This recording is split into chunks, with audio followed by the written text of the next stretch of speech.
그 주보에 잘못 나와 있는데요. 신명기 8장 1절에서 10절입니다. 신명기 8장 오늘 말씀 신명기 8장 1절에서 10절 제가 읽겠습니다. 내가 오늘 명하는 모든 명령을 너희는 지켜 행하라. 그리하면 너희가 살고 번성하고 여호와께서 너희의 조상들에게 맹세하신 땅에 들어가서 그것을 차지하리라. 내 하나님 여호와께서 이 40년 동안에 내게 광야 길을 걷게 하신 것을 기억하라. 이는 너를 낮추시며 너를 시험하사 내 마음이 어떠한지 그 명령을 지키는지 지키지 않는지 알려 하심이라. 너를 낮추시며 너를 줄이게 하시며 또 너도 알지 못하며 내 조상들도 알지 못하던 만나를 내게 먹이신 것은 사람이 떡으로만 사는 것이 아니요 여호와의 입에서 나오는 모든 말씀으로 사는 줄을 내가 알게 하려 하심이니라.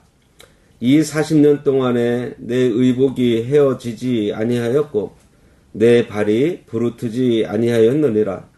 너는 사람이 그 아들을 징계한 같이 내 하나님 여호와께서 너를 징계하시는 줄 마음에 생각하고 내 하나님 여호와의 명령을 지켜 그의 길을 따라가며 그를 경외할지니라.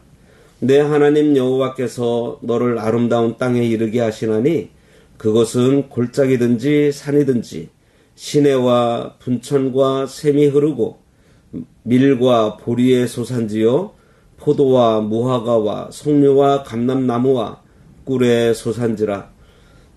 내가 먹을 것에 모자람이 없고 내게 아무 부족함이 없는 땅이며 그 땅의 돌은 철이요 산에서는 동을 캘 것이라.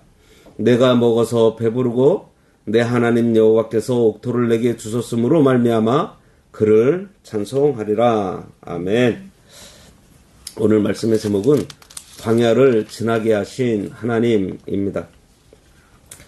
신명기는 이스라엘 백성들이 애굽에서 나와서 가나안 땅에 들어가기 직전, 그러니까 광야 생활 40년을 마치고 그 광야 생활 40년에 대해서 회고하는 말씀입니다. 그리고 앞으로 들어가서 살게 될 가나안 땅에서 하나님의 은혜 가운데 살게 하려고 교훈하는 말씀이면서 또 모세의 유언 그리고 이스라엘에 대한 예언이 기록되어 있는 성경책이에요. 신명기는 총 세 부분으로 나눌 수가 있어요. 그래서 신명기에 세 가지 설교라고 하는데 첫 번째 설교가 회상입니다. 회상은 뭐죠? 돌아보는 거예요. 돌아보는데 왜 돌아볼까요? 이전의 일을 돌아봄으로 해서 교훈을 얻으려는 것입니다. 두 가지를 회상하는데 먼저는 이스라엘 백성이 가데스 바네아에 도착했어요. 이제 여기에 도착한 이스라엘 백성은요, 출애굽 당시에 20세 이하이거나 광야에서 태어난 출애굽 2세대들입니다. 그들의 부모 세대인 출애굽 1세대는요, 여호수아와 갈렙만 남기고 모두 광야에서 죽었어요. 모세도 지금은 살아있지만 신명기를 기록하고 모세 역시 가나안에 들어가지 못합니다. 그리고 가데스 바네아는 38년 전에 이 가데스 바네아에 왔다가 12명의 정탐꾼을 보낸 다음에 다시 광야로 돌아갔던 곳이에요. 첫 번째 회상은 출애굽 2세대들이 경험하지 못한 것을 회상하는 것입니다. 광야에서 죽은 그들의 부모 세대가 하나님을 반역하다가 가나안에 들어가지 못한 것이니 너희들은 하나님을 반역하지 말고 불평하지 말고 만일 너희가 너희 부모 세대와 같이 행하면 너희도 역시 그 땅에 들어가지 못한다는 것을 알려주기 위한 거예요. 두 번째 회상은 요단 동편에서의 승리를 기억하라는 것입니다. 이것은 이 출애굽 2세대들이 직접 경험한 이야기들이에요. 그들이 직접 경험한 것들. 왜요? 하나님께서 요단 동편에서 너희를 승리하게 하신 것을 기억하면서 가나안 땅에 들어가서도 지금까지 너희 앞서 싸워주신 하나님께서 함께 하실 것이니 늘 승리할 수 있다는 것을 2세대들에게 알려주면서 힘과 용기를 주려는 것입니다. 그리고 신명기 두 번째 설교는 율법을 다시 알려주는 거예요. 모세오경에서 율법서가 두 권이 있는데 하나는 레위기서고 다른 하나가 이 신명기서예요. 신명기 율법은 레위기를 자세하게 해설해 준 것이라고 보면 됩니다. 우리가 연초에 성경 읽기를 시작하다가 항상 막히는 데가 레위기예요. 좀 딱딱하죠. 예. 매뉴얼처럼 좀 딱딱하다는 것을 레위기서를 통해서 느꼈다면 이 신명기서는 매뉴얼을 풀어서 자세하게 그리고 설교 형식으로 풍성한 언어로 또 감동적으로 설득력 있게 이 설명해서 율법을 지키게 하려는 목적으로 기록한 책입니다. 그러니까 레위기는 가르치는 것에 목적이 있다면 신명기는 이 지키게 하는 것에 목적을 두고서 기록한 책이라는 거예요. 그래서 설교하듯이 기록되어 있습니다. 그런데요, 이거를 잘 기억하셔야 돼요. 우리가 다음에 신명기를 읽게 되면은 5장부터 율법을 시작하는데 5장에 10계명이 나와요. 신명기 5장에 10계명이 나오면 보통은 10계명이 나오면 그 이후에 그 10계명을 풀어줘야 되잖아요. 그런데 10계명을 풀어주는 것이 12장부터 풀어주고 있습니다. 그러면은 5장과 12장 사이에 있는 6장, 7장, 8장, 9장, 10장, 11장 여기에서 여러 가지를 이야기를 하는데 그 중에 한 가지 강조하고 있는 게 있어요. 무엇인가 하면 하나님을 사랑하라입니다. 뭐라고 해요? 너희는 마음과 힘과 뜻과 정성을 다해서 너희 하나님 여호와를 사랑하라. 이 이야기를 6장에서부터 11장까지 해서 계속 반복하면서 하나님을 사랑하라는 말씀으로 채워져 있어요. 결국 율법을 지키는 것이 뭐라고 하는 거예요? 하나님을 사랑하라는 거예요. 하나님을 사랑하면 율법을 지킬 수밖에 없다는 것을 얘기하고 있는 것입니다. 하나님을 사랑하면 규례와 율법을 지킬 수밖에 없어요. 다시 말하면 규례와 법도를 지키는 것이 하나님을 사랑하는 것이다 이 말입니다. 세 번째 설교는 율법을 다 얘기하고서 복과 저주에 대한 이야기를 합니다. 너희가 가나안 땅에 들어가서 말씀을 잘 지키면 복을 받을 것인데 들어가도 나가도 저기 있어도 여기 있어도 다 복받을 것이다. 이러한 말씀을 해주세요. 하지만 말씀을 지키지 않고 불순종하면 저주 받을 것이라고 얘기하면서 그들이 후에 범죄함으로 다른 나라로 포로 잡혀가게 될 것도 예언합니다. 이게 바로 바벨론으로 포로 잡혀가는 예언이에요. 그리고 언약을 갱신을 하고 있어요. 이것을 모압 형제에서 강론했다고 해서 모압 언약이라고 하고 이 언약은 새로운 언약이 아니고 다시 한 번 더 출애굽 2세대들에게 도장을 꽝꽝 찍어주시는 거예요.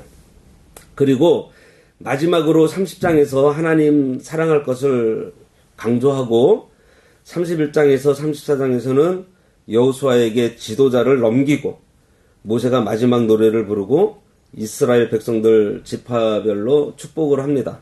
그러고 나서 느보산에 올라가서 죽는 이야기로 신명기를 맺어요.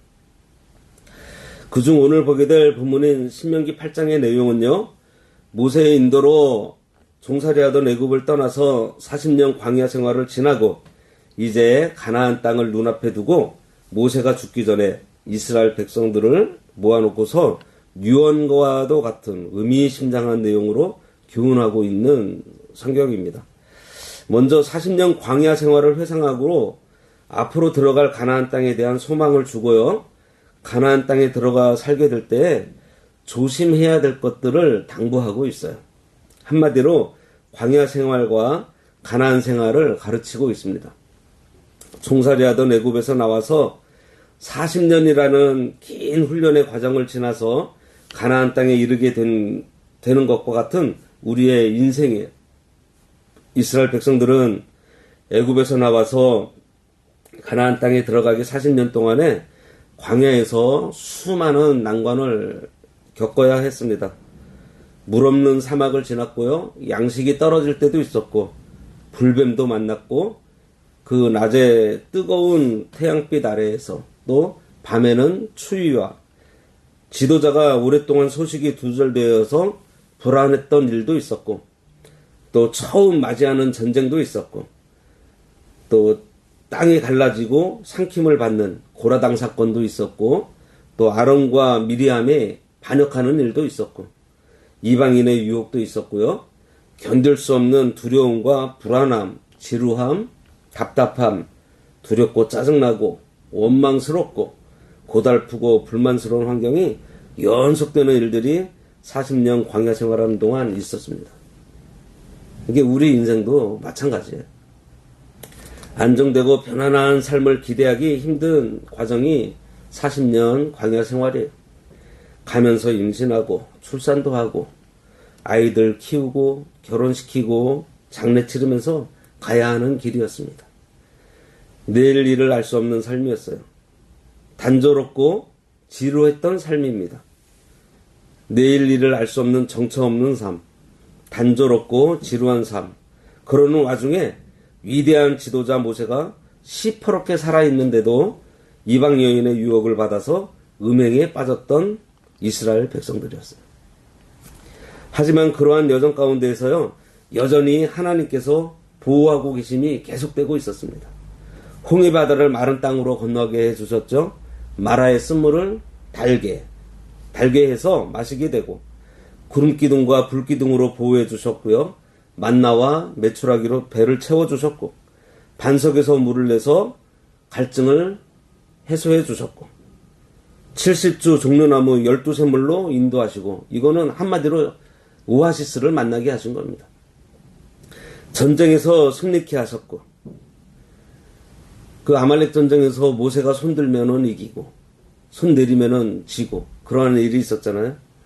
시내 산에서는 하나님의 강림하시는 것도 이스라엘 백성들이 목도했고 옷이 헤어지지 않게 또 발이 부르트지 않게 하셨습니다. 이러한 이스라엘 백성들의 40년 여정은 오늘을 사는 우리의 삶과도 같아요. 40년 동안 이스라엘은요, 험난한 여정을 거치면서 산전수전, 공중전의 일들을 다 경험하면서 가나안 땅에 당도하게 된 것처럼 우리들의 삶 역시 영적 가나안을 향해 가는 삶을 살고 있습니다.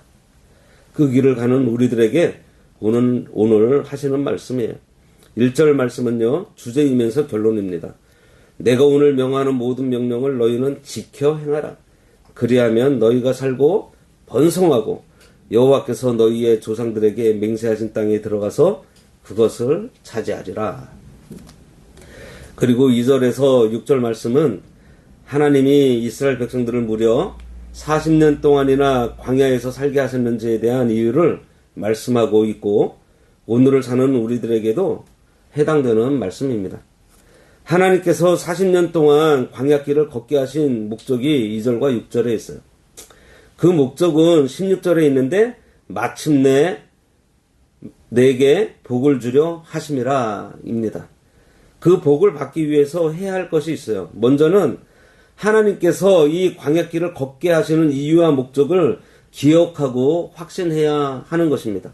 2절에 내 하나님 여호와께서 이 40년 동안에 내게 광야길을 걷게 하신 것을 기억하라. 이는 너를 낮추시며 너를 시험하사 내 마음이 어떠한지 그 명령을 지키는지 지키지 않는지 알려 하심이라 그랬습니다.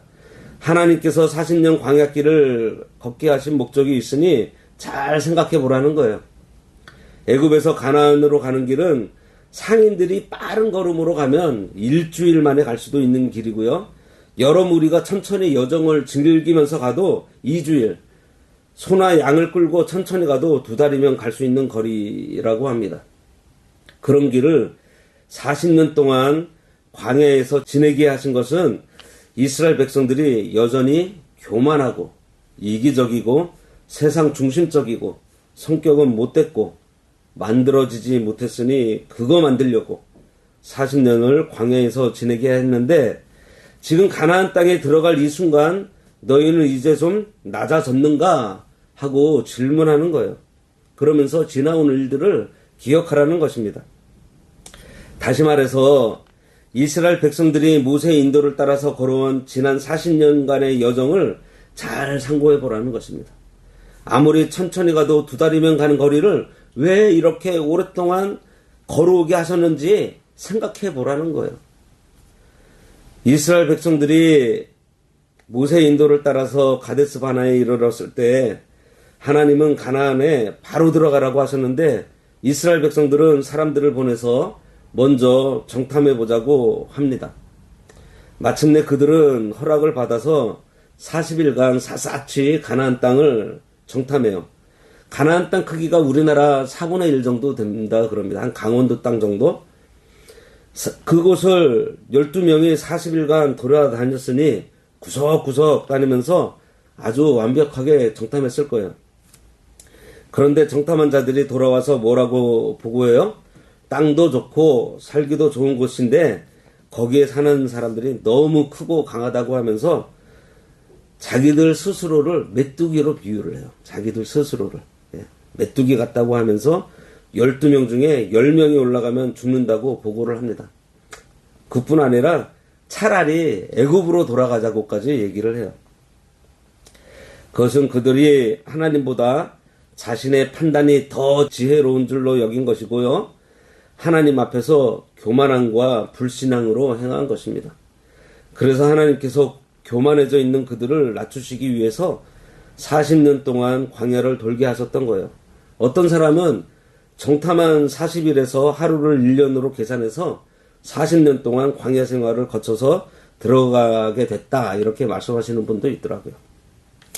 하나님보다 내 생각이 더 낫고 내 판단이 더 옳고 내 계산이 맞는다고 생각하는 것이 교만이에요. 가데스 바네아에서 하나님이 이스라엘에게 가나안으로 올라가라고 하셨을 때 그때 예 하고 올라갔으면 즉시 가나안 땅을 차지할 수 있었을 텐데 이스라엘 백성들은 올라가기 전에 먼저 사람을 보내서 가나안 땅의 사정을 정탐해보고 들어가겠다고 한 것입니다. 하나님의 약속과 뜻과 명령이면 즉시 순종했어야 했는데 사람의 염려로 정탐하게 되었고 정탐해보니 부정적인 것들이 눈에 들어오고 그것들을 보고하게 됐고 그 소식을 들은 이스라엘 백성들은 하나님의 약속의 말씀과 함께 하시는 하나님에 대한 믿음을 잃어버렸습니다. 그리고 하나님과 모세를 원망하면서 대적하기에 이르러요. 다시 애굽으로 돌아가겠다고 하니 이게 말이 되나요? 지금도 많은 사람들이 하나님의 말씀을 순종하면서 따르라고 하면 따져보고 계산해보고 이리저리 재보고 연구해보고 살펴서 자기 마음에 들면 순종하겠다고 하고 마음에 들지 않으면 따를 수 없다고 합니다. 우리가 너무 잘났고 똑똑해졌어요. 하나님보다 자기가 더 똑똑하다고 여기는 것입니다. 하나님은 우리의 아버지이시고 우리를 가장 사랑하시는 분이시고 나를 가장 잘 아시는 분이세요. 거기에다가 전지전능하신 분이시기 때문에 사랑하는 자녀인 우리를 복되고 잘 되는 길로만 인도해 주십니다. 믿으시나요? 그럼 지금 나에게 닥쳐있는 일들이 어려운 것 같고 하기 싫은 일로 그냥 지나가 버렸으면 좋겠는 것들이 분명히 있을 텐데 어떻게 해야 될까요? 그럴 때 그것을 오늘 말씀에서 가르쳐주고 있어요. 하나님께서 자기 백성을 광야로 인도하신 것은요. 먼저는 하나님께서 낮추시려고 한다 그랬습니다. 이것은 자기를 부인하고 하나님만 의지하는 자가 되라는 거예요. 이는 너를 낮추시며 너를 시험하사 내 마음이 어떠한지 그 명령을 지키는지 지키지 않는지 알려 하심이라 그랬습니다. 세상 일들이 자기 생각대로 되는 것이 아니라는 것을 깨닫고 낮아지라는 것입니다. 40년 광야길을 걷게 하신 첫 번째 이유가 바로 교만한 이스라엘, 기고만장한 이스라엘, 자기의 능력으로 다 할 수 있다고 믿는 이스라엘을 낮추기 위해서예요. 교만하고 기고만장한 이스라엘 백성들에게 인간의 힘으로는 해결할 수 없는 환경을 만나게 하시고 굶주림을 당하게 하셔서 겸손하게 만들어 인간의 노력과 능력이 아닌 하나님의 긍휼하심과 은혜로만 살 수 있다는 것을 깨닫게 하려는 것입니다. 그래서 결국은 하나님만 의지하고 하나님의 인도를 구하면서 하나님의 명령을 잘 지키면서 살게 하려는 거예요. 그런데 하나님께서 이스라엘 백성들의 마음을 낮추실 때 낮추시는 수단으로 줄이게 하신다고 했습니다. 3절에 낮추시고 줄이게 하셨다, 이렇게 말씀하고 있어요. 아무래도 사람은 배가 고파야 간절해지고 겸손해지는 것 같아요. 빈털터리가 돼봐야 낮아집니다. 아무리 콧대가 높은 사람도요, 며칠만 굶으면 풀이 죽게 되어 있습니다. 우리 인간은 별 수 없어요. 그래서 하나님께서는 가난을 통해서, 실패를 통해서, 약해지는 것을 통해서, 질병을 통해서, 재난을 통해서 우리를 낮추십니다. 때로는 사람의 방법으로는 도무지 해결할 수 없는 상황들을 만나게 해서 그때 하나님을 찾게 하세요. 어떻게 생각하면 잔인하다고 생각할 수 있지만 얼마나 말을 듣지 않으면 그렇게 하셨겠어요. 부모님들이 매를 들 때에는요, 달래고 타일로 말로 해도 되지 않을 때 매를 드는 거 아니에요? 그것처럼 하나님의 징계는요, 권면하고 책망해도 듣지 않기 때문에 징계하셔서 낮아지게 하시려는 거예요. 그런데 하나님은 이렇게 우리의 교만을 꺾고 낮추시려고 하는데 끝까지 낮아지려고 하지 않는 사람들이 있습니다. 하나님이 낮추실 때는 완전히 낮아져야 돼요. 하나님 앞에 자세를 낮추고 하나님을 의지하고 하나님만 바라보며 나아가겠다고 고백해야 합니다. 그런데 아무리 낮추셔도 거절하는 사람이 있어요. 그들은 뭐라고 하는가 하면 내가 없다고 무시하는 거야 이러면서 거절을 합니다. 하나님께서 낮추실 때 겸손히 굴복해야 합니다. 그렇게 낮아지면서 지난날 교만했던 것 회개하고 하나님 앞에 나아가서 겸손해져야 돼요. 광야 40년 여정은 표면적으로는 괴롭고 힘든 여정이지만 하나님만 의지하고 하나님만 바라보는 겸손을 배우게 해서 복 주시기 위한 하나님의 광야 학교라는 거예요. 그러니 우리에게도 낮아지게 하시는 하나님의 간섭하심이 있다면 하나님께서 나를 사랑해서 광야 학교에 보내서 훈련 잘 받아서 복받게 하시려는 줄 알고 감사함으로 그 자리에서 더욱더 하나님의 뜻을 순종해야 할 것입니다. 두 번째는 시험하시기 위함이라고 했어요. 왜 낮추신다고 하셨어요? 너를 시험하사 내 마음이 어떠한지 그 명령을 지키는지 지키지 않는지 알려 하심이라 그랬습니다. 이스라엘 백성들이 광야 생활을 하도록 하신 것은요, 그들을 골탕 먹이려는 것이 아니에요. 시험 치를 때 시험 문제를 내는 선생님들이 시험을 못 치르게 어렵게 해서 떨어뜨리려고 문제를 내시나요? 아니죠. 그 시험을 통과해서 그 다음 단계로 넘어가게 하려는 거예요. 그렇잖아요. 하나님도 그들의 상태를 알고 싶으신 것입니다. 그런데 전지전능하신 하나님께서 그걸 몰라서 그걸 알고 싶어서 그렇게 하셨겠어요? 다 알고 계시지만 우리로 깨닫게 해서 복받는 단계로 나아가게 하려는 거예요. 그런데 이 시험이 책상에 앉아서 1시간, 2시간 치르는 시험이 아니에요. 하나님은 이스라엘 백성을 인간이 생존하기도 힘든 광야로 이끄셨습니다. 힘들고 어려운 광야에서 그들이 할 수 있는 일은 하나님을 의심하든지 하나님을 의심하지 않든지 둘 중에 하나예요. 양자택이라는 거예요. 이 선택을 위해서 하나님은 이스라엘 백성을 광야로 보내신 것입니다. 이처럼 하나님은 광야와 같은 이 세상을 살고 있는 우리들의 마음을 확인하고 싶어 하세요. 하나님의 뜻에 순종하는지 불순종하는지를 말입니다. 따라서 성도들은 하나님이 자신을 향해서 무슨 뜻을 가지고 계신지 늘 살펴야 돼요. 하나님께서 우리의 영적인 실력을 키워서 복 주시려고 광야와 같은 시험을 주십니다. 그래서 이 광야 생활이 복받는 생활인 줄을 우리가 알아야 합니다. 눈앞에 보이기는 힘들고 그냥 지나가 버렸으면 하는 어려운 일들이지만 결국은 복받는 과정이라는 것을 믿으시기 바랍니다. 고린도전서 4장 5절에 때가 되면 각 사람의 마음의 뜻을 나타내서 칭찬하신다고 했어요. 욥과 다니엘, 아브라함, 룻, 다윗, 요셉 등 믿음의 선진들을 한번 보세요. 모두가 광야와 같은 어려움을 통과한 자들입니다. 하나님은 악으로 시험하지 않으시고요. 선한 목적으로 시험하신다 그랬어요. 결국은 시험받는 사람이 가진 귀한 마음과 행실을 드러나게 해서 상을 주시려고 하는 거예요. 줄이게 하시고 힘들게 하심으로 그 사람 속에 있는 믿음과 선행을 드러나게 하시려는 것입니다. 시험 치는 거 좋아하는 사람 아무도 없어요. 아무리 공부 잘해도요, 시험 때만 되면 긴장되는 것은 매 일반입니다. 그러나 시험을 한 번, 두 번 쳐서 그 단계를 통과하게 되면 실력이 올라가고 학년이 올라가고 위상이 올라가고 자격을 갖추게 되는 거예요. 하나님께서 자기 백성 이스라엘, 오늘날 우리에게 여러 가지 시험을 허용하셔서 우리의 마음이 어떠한지를, 우리의 행실이 얼마나 귀한지를 드러나게 하신다는 것입니다. 계속해서 높은 단계 수준의 백성이 되게 하려는 거예요. 홍해바다 앞에서, 물 없는 사멜길에서, 마라의 순물을 만나게 해서, 12정탐꾼의 보고에서, 모세가 오랫동안 자리 비운 것을 통해서 우리들의 신앙적인 모습을 하나님께서는 고대하셨어요.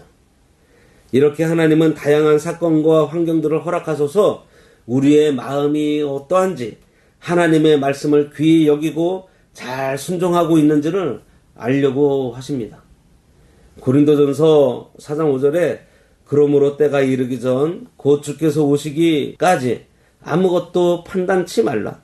그가 어두움에 감추인 것들을 드러내고 마음의 뜻을 나타내시리니 그때 각 사람에게 하나님께로부터 칭찬이 있을 것이다. 그랬습니다. 잘 살펴보면 이스라엘 백성들이 이러한 시험에 수없이 낙제합니다. 그런데요, 그렇게 낙제하면서도 실제로 보면 여러 가지 사건과 문제들을 만나면서 이스라엘 백성들은요, 조금씩 신앙의 수준이 올라갔던 거예요. 물론 아직 멀었지만 처음 출발할 때보다는 많은 부분에서 잘한 것입니다. 때문에 우리도 하나님이 주시는 시험을 잘 통과해서 조금씩 자라나야 하겠습니다. 세 번째로는 사람 하나님의 말씀을 순종해야 육신도 살고 영도 살 수 있다는 진리를 만나를 통해서 가르쳐 주셨어요. 여기 보면 내 열조도 알지 못하던 만나를 내게 먹이신 것은 사람이 떡으로만 사는 것이 아니요 여호와의 입에서 나오는 모든 말씀으로 사는 줄을 너로 알게 하려 하심이라 그랬습니다.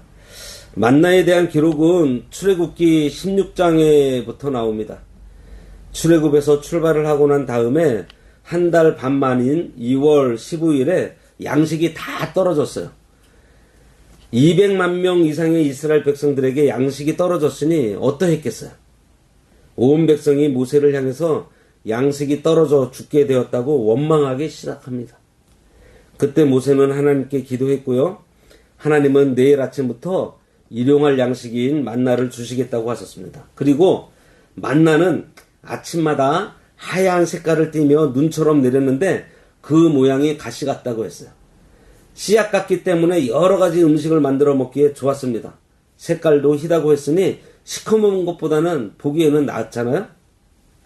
이것을 모아서 찧어서 떡을 만들 수도 있고 쪄 먹을 수도 있어서 만능식품으로 무엇이든지 해먹을 수 있는 만나였어요.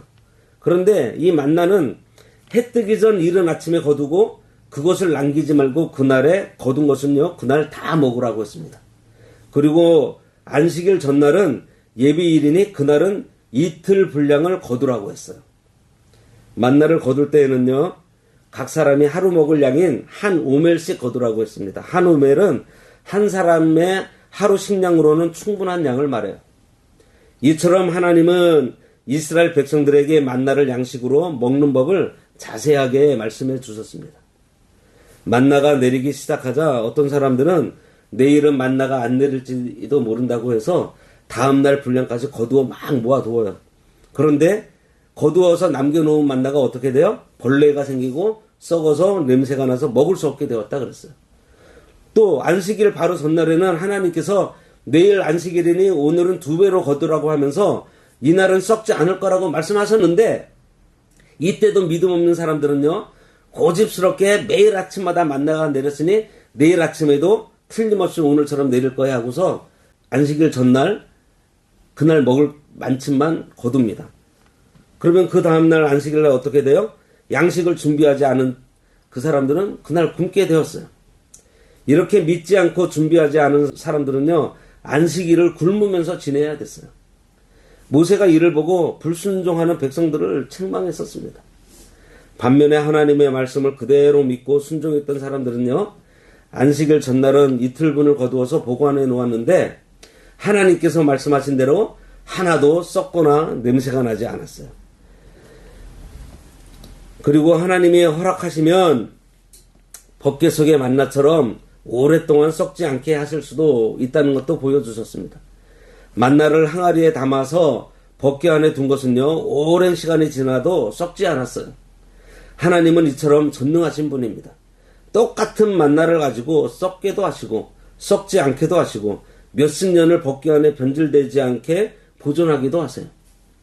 따라서 하나님께서는 이 만나를 통해서 이스라엘 백성들이 하나님의 말씀대로 순종할 때에만 바르게 살아갈 수 있다는 것을 가르쳐 주신 거예요. 하나님이 광야에서 만나를 주어 먹이신 목적은요, 사람이 떡으로만 사는 것이 아니고 여호와의 입에서 나오는 모든 말씀으로 사는 줄 알게 하려 함이라, 이렇게 말씀하셨습니다. 예수님께서 광야에서 40일 금식하신 후에도 마귀에게 시험 받으실 때 이 말씀을 가지고 이기셨어요. 이 말씀의 의미는 먼저는 하나님이 하고자 하시면 만능의 역사로 먹을 것을 해결해 주신다는 것입니다. 엘리야가 지쳐 쓰러져 있을 때 까마귀를 통해서 떡과 고기 물어다 주셨잖아요. 두 번째로는 사람의 생명이 떡에 있는 것이 아니고 하나님께 있다는 것입니다.